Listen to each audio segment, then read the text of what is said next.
is up, race fans? Welcome to episode 5 of GridRival's Fantasy F1 Preview Show. The Mexico GP is behind us. And unlike the race before it in Austin, Texas, it gave us plenty of drama, including a double DNF from the Aston Martin team, a nasty accident from Kevin Magnussen caused by a suspension failure, leading to a red flag, and of course the retirement of hometown hero Sergio Perez on the first turn of the race nonetheless. Last weekend, Max also set a record for the most races ever won in a Formula One season at 16, previously held by, anyone want to take a guess? Michael Schumacher. Either him or Hamilton. Probably Hamilton. Actually, previously held by Max Verstappen last season. He won that many last season. But you are correct. Prior to that, it was Michael Schumacher in 2013. He won 13 of 18 races, which brings... I think you mean like 2004 if we're talking Schumacher. Maybe it's 2004. Nonetheless, important to start thinking about these in terms of percentages, right? Because over time, especially for anyone that's a new F1 fan, you may not realize that the amount of races we are holding nowadays is way more significant than 20 years ago when there was 16, 17, 18 in a season. Now we're up to 22, 23, 24 next year. Schumacher won 72% of races that year. Max is currently at 84%. He would still beat Michael Schumacher's percentage if he did not win any of the last 3 races on the calendar. If he wins all 3 of them, he will have won 86% of races the entire season. So pretty incredible performance if you think about it. We are here today to discuss your GridRival fantasy lineups for the Brazil GP and Interlagos. Given its placement at the end of the F1 calendar, the Brazil GP has been home to some of the most dramatic end-of-season events in F1 history. Alonso famously took both his 2005 and 6 world titles here. Lewis Hamilton overtook Timo Glock on the last lap of the 2008 Brazil GP to steal, in quotes, the championship from Felipe Massa. If anybody remembers that, the Ferrari team was cheering in the pits, not knowing that Lewis Hamilton had made the pass and taken the title. And then in 2016, if anyone remembers, in the pouring rain, Max Verstappen overtook 13 drivers, moving from 16th to 3rd place in only 16 laps at the end of the race, making an overtake every 1.2 laps. It was an incredible sight to see. Interlagos is a mid-length circuit with 17 turns and 2 DRS zones. And we are here today to talk about what any of that means for you and your GridRival fantasy lineup this weekend. My name is Ross. I'm the co-founder and CEO of GridRival. With me today is Mike Ursinoli, a.k.a. Mike GP, our CTO. Ryan Booth, Business Operations Director and newly minted President of the Logan Sargent Fan Club. How's that working out for you? And William Laddie, our Principal Software Engineer. We are going to open with kind of a similar question that we opened with last week, but a little bit of a different person. Today we're going to talk about Checo, right? He's had a string of rough races, followed by the dropout last weekend in the first corner as a result of, in my opinion, an unnecessarily and overly ambitious overtake attempt. The question to start the show today is, will Red Bull seek an early termination of Checo's contract in 2024? Let's get going with William. I'd say they'd be fools not to replace him with probably Ricardo if they want to be sure to win the Constructors' Championship last year. It seems like they're getting caught up to between McLaren, Ferrari, Mercedes. I could see them all winning races next year, and you're going to need some of those 1-2s that the car is capable of producing, but I think one of your drivers is not capable of producing. Honestly, I'm surprised Perez got away without any penalty points for that incident on Sunday.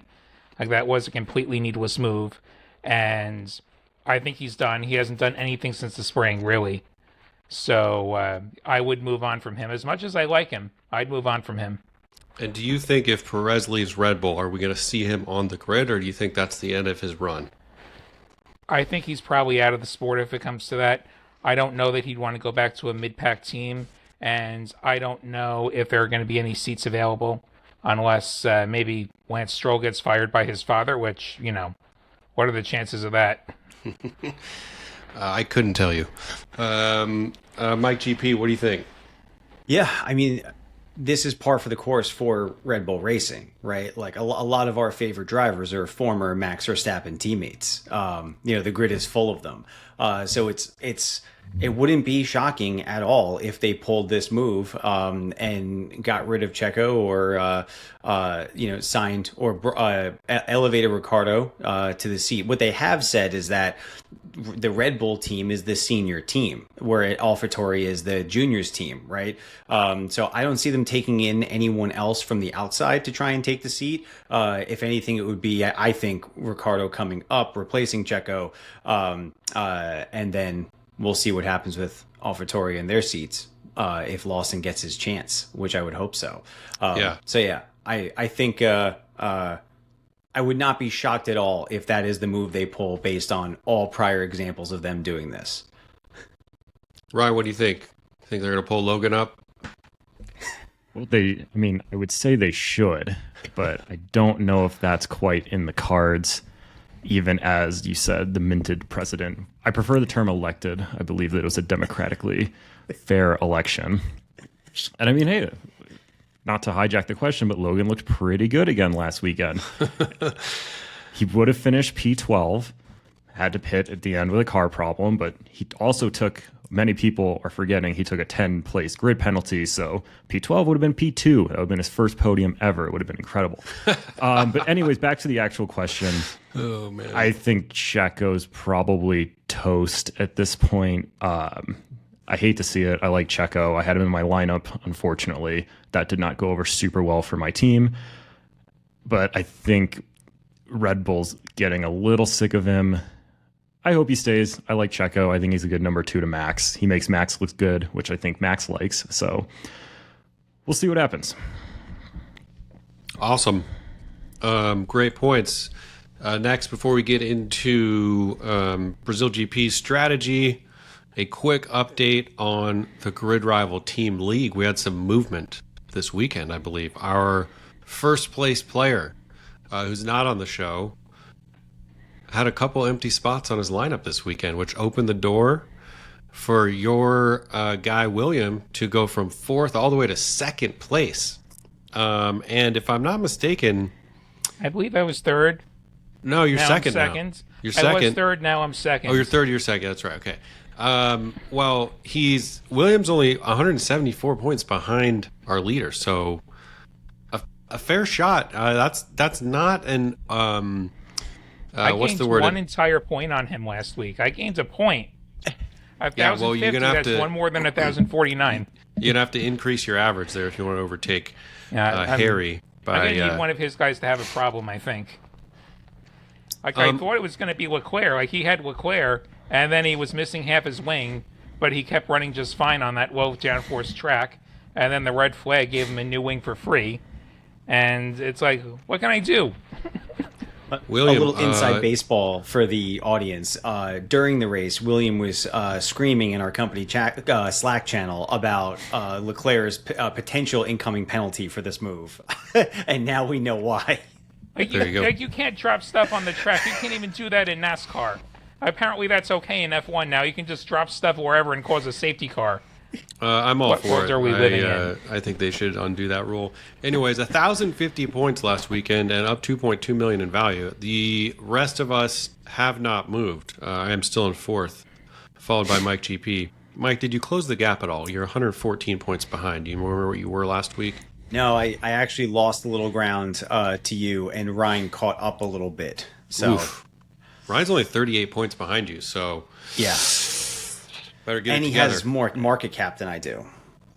He does. He's got playing the long game. 123 versus 118 million. So I'm the highest ranked player with the lowest market cap. Well, that's something. Do more with less. Yeah. All right, on to fantasy preview. So, as any of you have watched previously, you know we always start with underpriced driver hit list, and we're going to go round robin by who we think. We're going to each list one person we think is overpriced or underpriced coming into the Brazil GP. I will start, and I'm going to give maybe a not so obvious, potentially controversial one. And I'm gonna throw out George Russell purely based on statistics. He may not, as you're scrolling through the driver selection screen, you may not kind of immediately stop at Russell, but if you look at the data, his 8-race average fantasy points is 141, which is higher than the 3 drivers above him in salary. So there must have been a DNF or something in there that, or with those other guys that brought that balance low. But he's currently at 23 million, 23.4 ahead of him is Hamilton, 1 million more, Leclerc about 500,000 more, and then Sainz about another half above Leclerc. So I think Russell is like for sure a safe play, underpriced guy. Like if you are to the point where you just don't really need to worry about value, but you certainly don't want to lose any, I think that Russell could be a pick that, I think value is becoming at this point less and less important. We have 3 races left. You certainly don't want to lose any, but I think he's a solid, safe pick and definitely a little bit underpriced going into the last leg. Mike, why don't you go first or second? Yeah, thanks. So I'm going to go with our perennial favorite in this, Oscar Piastri. For one reason, he's the George Russell on a budget. It's true. So if you're working with a little less market cap right now, I think that that's a very safe place to put your money for the potential points rewards that comes out of it. If we're going on 8-race average, like in the app, Gasly is a better price to 8-race average. But I think we all know that Piastri has podium potential, top 5 finish potential, and I don't think Gasly is as safe of a bet to try and capture that high of a points to increase. So I'm going with Piastri. All right, Ryan. We got a couple plug your nose type of plays here for maybe some people who might be near the bottom of their leaderboards trying to make up some ground. I think there is more to value at this point of the game, but I do think some of it really comes down to picking drivers other people aren't going to want to take and just hoping it works out. Very true. So play number 1, we're on Checo. He's got a lot to prove. He is, I think, bottom of the barrel in his value, and most importantly, I don't think anybody wants him. Second of all, this one's even worse. This is a lot worse, actually. Aston Martin as a constructor. Oh, they're look, down. They're down say, under 12 million. I see where your head's at with both of those. They've both had, you have to make this assumption though, which is that their last several performances are abnormal. If you believe that the last several performances are abnormalities, I actually totally agree with what you're saying. I think Go ahead. I think Aston has hit rock bottom. And you know what? If you can go 11 million for your constructor and just load up your driver lineup, I don't think it's the worst strategy in the world. And as long as Aston even gets back to a remnant of what they were at the beginning of the season, you'll make up some points in the league. So they're plug your nose, hope it works out, stinky plays, but sometimes you just got to do it. Yeah, I mean, look, both of those guys you mentioned dropped 2 million last race as a result of DNFs. I think their previous races they also dropped, so they're definitely getting to a certain point in value. I don't know if we call it underpriced or what, but I'm not in too much of a disagreement with you. I think William might be, so we'll let him go last year. Yeah, so if by the last several races you mean the last dozen races have been abnormal for Checo, sure. All right. I think he's done. I think I said that at the top of the show. If you want to throw a Hail Mary, he's your guy. Okay. I think the problem with Aston is going to be like it doesn't seem like you're going to have both cars finish the race all that often. It would be my biggest reservation there. I think what you really have to do, and we'll get to my driver in a second, is see what happens with the one practice on Friday. See how things look, and maybe call your shot from there. Remember, this is a sprint weekend, so qualifying on Friday, we lock down on Friday, and there is just one practice session to gather your data from. So I'm thinking, you guys took some of my choices. I like Russell, I like Piastri. I think Piastri has a pretty high ceiling. I think if we want to pick another driver, I would look to the AlphaTauri drivers, Ricciardo or Tsunoda. If, and only if, the practice time looks like they've kept up that pace that they seem to have found. Brazil is a very different track from Mexico, which Mexico is a much lower downforce track at a higher elevation. So we may not see the same pace. But if they're showing like they could be in the points, I like them as choices. Tsunoda is going to be a little bit cheaper. Also, Tsunoda has taken the power unit penalty. So if their pace is about equal, you might lean Tsunoda as far as getting a little bit more bang for your buck, a few more improvement points maybe, and leaving yourself a little more money to go pick some other driver. So, yeah, as far as underpriced driver, if you made me pick, probably Tsunoda, but my mind could change after practice. Last week I said Tsunoda, and then he had a power unit penalty, and I switched to Ricciardo. And man, was that a great choice for talent driver last week. I agree. That was a good choice. I love your point of view because I would have never come across Tsunoda on this list. And one fun fact about Aston Martin, maybe it's due. 20 years ago, way back when they were called Jordan, about 5 winters ago, they won the Brazilian Grand Prix. It was shortened by a torrential downpour and by a crash for Alonso. And they got the results wrong, and there was a protest, and they had the right winner a couple of days later. But this team won that race 20 years ago. Never mind that the car burst into flames on the way back to the pits. There you go. Little fun fact. Any other commentary? Is there anyone we missed? I don't think so. I think we got good coverage here. There is one, but we don't need to go into details on. I think we don't need adequately covered. Here's my only pushback to William here on Checo. Checo is currently ranked 7th, 20 million. His last several, let's just go over his last 8 races. 20th, okay, not good. 4th, 10th, 19th, 8th, 2nd, 4th, 2nd, 3rd.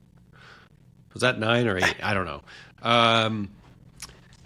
So all that to point out, he's certainly had some bad events, but just one race ago he finished in 4th place. So it's certainly a risky wager to have him. You have to, like I said to Ryan, you have to have the belief that some of his more recent performances are a bit of a fluke.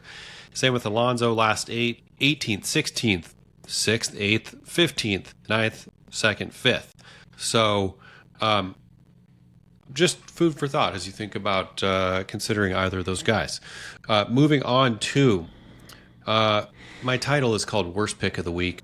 Let's just say, is there anybody on this roster who's potentially overvalued, who you might want to avoid going into the Brazil GP? Let's start with Ryan this time. My big anti-Ferrari rant didn't exactly go super well when they qualified 1-2. Yeah. I'm willing to accept criticism on that, but we're going right back to the well. A broken clock is right twice a day. They used up being right both times in qualifying. So I'd say Sainz more than Leclerc. Leclerc's a bad pick. Sainz is a horrible pick, is what I would say. I'm just going to have to stick to fading Ferrari. Well, you might get lucky. Mess this one up. You might get lucky. It's a very different track. Much closer to sea level. More elevation change. Not as long.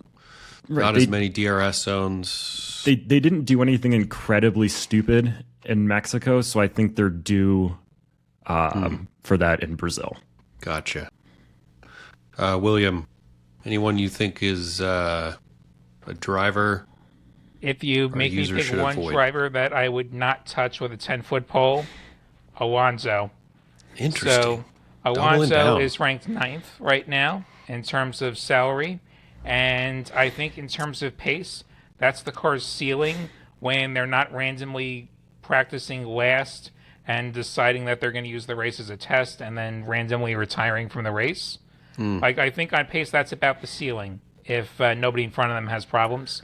So I don't really see much upside with Alonso. If you made me pick an Aston driver, again, in Hail Mary territory, Like, I'd rather have Stroll. I never thought I'd say those words.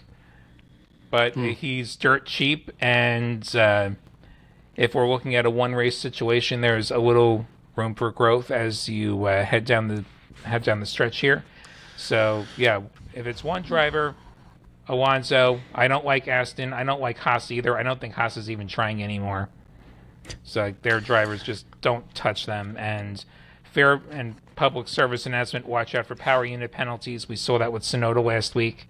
We'll see if anything like that happens as we get into the weekend.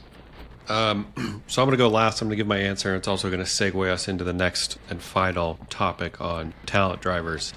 I think Alonso is a tempting but concerning option, to William's point. Tempting because he is now, for the first time since, race 3?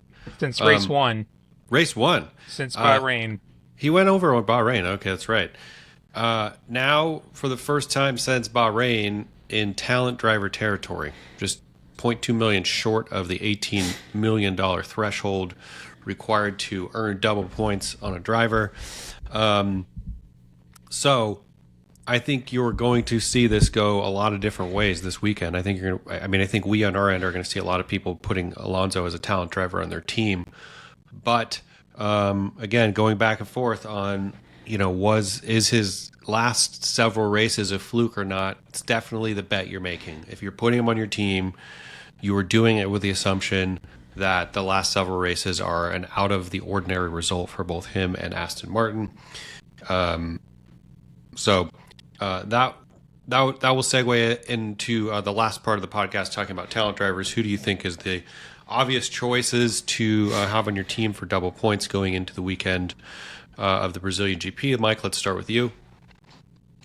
So I was going to be controversial and point out that Alonso is talent driver eligible. Because if you want to take the risk, this is a rare opportunity. But I am not going that direction. On my lineup, I have both Gasly and Albon right now. I'm going to be waiting until FP1 to make my call on who I'm going to be going for talent drivers. See who's operating better there. So my pick is going to be between those two. But I salute anyone who talent drivers Alonso this weekend. I like where your heads are at. Really, explain.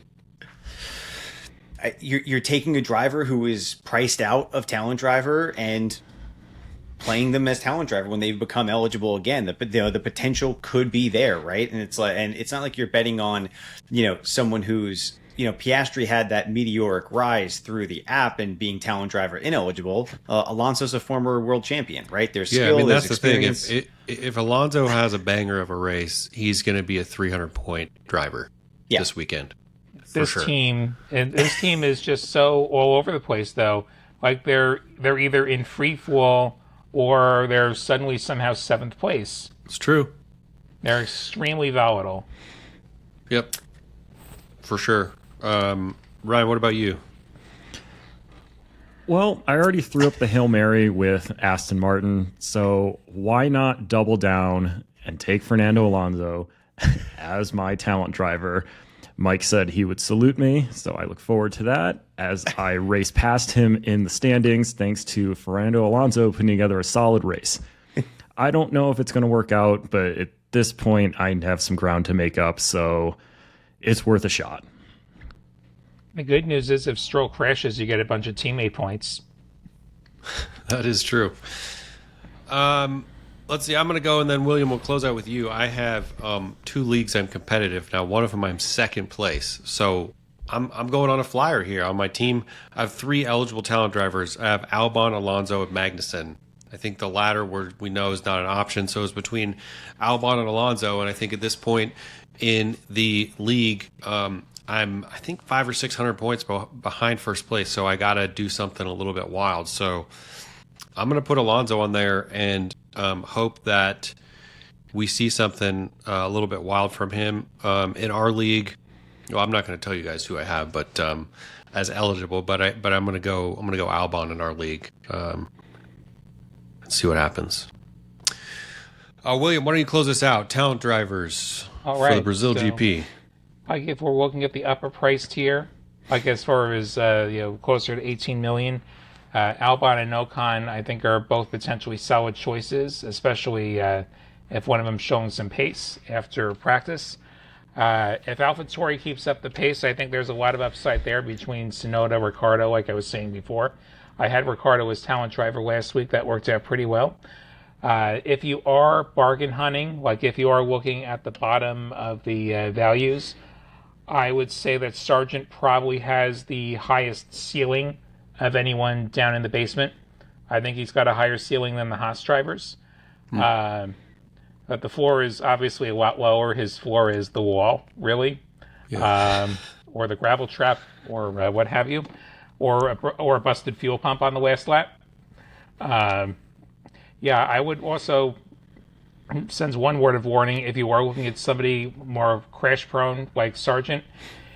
If you want to sign him, consider signing him for one race. Vegas is next, and street courses are a lot less forgiving if you make a mistake. Yep. So That's a good point. maybe you pick him up for one race and then you revisit when we get to Vegas in a couple of weeks. All right, Solid Take. That gets us to the end of the show for today. We hope that everybody has found this information valuable. If you are new to GridRival, you can find us in the App Store or the Google Play Store. And if you are competitive in your league, or maybe even on the top leaderboard, and you desire to maybe be a guest on the show and tell the world what your strategy is, reach out to us. Feel free. We'd love to have you. That is it for today. Thanks for listening from your GridRival team and the president of the Logan Sargent Fan Club. Have a great weekend. Enjoy the Brazil GP.